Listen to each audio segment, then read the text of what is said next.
பலன் அதிகமா கிடைக்கும். நீங்க நேரடியா எந்த விஷயத்திலும் தலையிடாம இருப்பது நல்லது நண்பர்களே. அதே மாரி உங்களுக்கு ராசிக்கு 2ஆம் இடத்தில், கும்ப ராசிக்கு 2ஆம் இடத்துல ராகு பகவான் வக்கரம் பெற்று வக்கர கிரகங்கள் சஞ்சரிப்பதனால், உங்களோட பேச்சுக்கு முரண்பாடு வரக்கூடிய தன்மை இருக்குது. நம்ம பேச்சுகளை ராகு பகவான் இருக்குது. ஒரு விஷமுள்ள ஒரு கிரகங்கள். அப்ப நம்ப அசுபமான ஒரு வார்த்தைகளை யூஸ் பண்ணாம, பேசாம இருப்பது உங்களுக்கு நல்ல ஒரு நிலைப்பாட்டை குடுக்கும் நண்பர்களே. ஏன்னா, குருவோட வீட்டில் ராகு பகவான் இருக்கிறதுனால குரு சண்டால யோகத்தை குடுத்துவிடும்.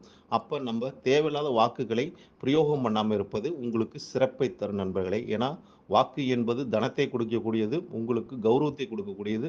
வாக்குனால் ஒரு உயர்வு அடையக்கூடிய தன்மை இருக்கிறனால, அந்த வாக்குனாலே தாழ்வும் அடையக்கூடிய தன்மை இருக்கிறனால, 2ல் ராகு இருக்கும்போது நம்ப பேச்சு வந்து சுபத்தன்மையா இருக்கணும். அது சுபரோட வீடா இருக்கனால, சுப பேச்சுக்களை பேச பேச உங்களுக்கு அ தன உறவைகள் பிறகக்கூடும். குடும்பத்தில் மகிழ்ச்சி உண்டாகும் நண்பர்களே. இத மறந்து விடாதீர்கள்.